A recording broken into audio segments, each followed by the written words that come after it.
सुबह का समय एक साधारण गांव में एक किसान अपना खेत जोत रहा है। पृष्ठभूमि में उसका मिट्टी का घर, गाय और कुछ मुर्गियां दिखाई दे रही हैं। शांत वातावरण, चिड़ियां चहचहा रही हैं। एक रंग बिरंगा मुर्गा किसान के पास आता है और जोर से बांग देता है। किसान उसे देखता है, थोड़ा चौंक जाता है। किसान मुर्गे को देखकर हैरान रह जाता है जब मुर्गा एक कटोरे में बैठकर दूध देना शुरू कर देता है। कटोरे से भाप निकल रही है।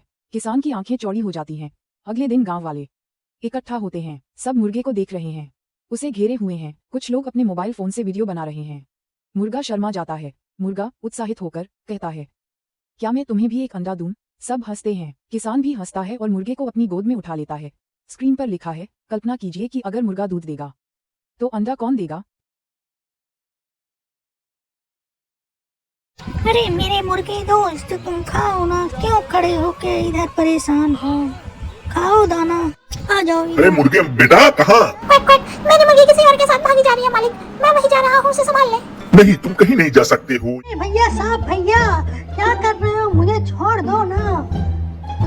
मैं नहीं छोड़ सकता तुम्हें। आए दोस्त, लो तुम्हारा एकदम स्वादिष्ट भोजन, एकदम इसे खा के तुम मस्त हो जाओगे। अंदर हाथी की नकल करता है, अपनी नाक से सूंड जैसी आकृति बनाकर चलता है, फिर शेर की तरह गरजता है। जानवर एक नकली केले में मिर्च भरता है और मगरमच्छ को खिलाता है। मगरमच्छ खाते ही मुंह जलाता है और उछल जाता है। साला कर क्या रहा है यहाँ पे? एक भी मछली नहीं पकड़ने आ रही है साली, इतनी देर से इंतजार कर रहे हैं, दिख नहीं रही।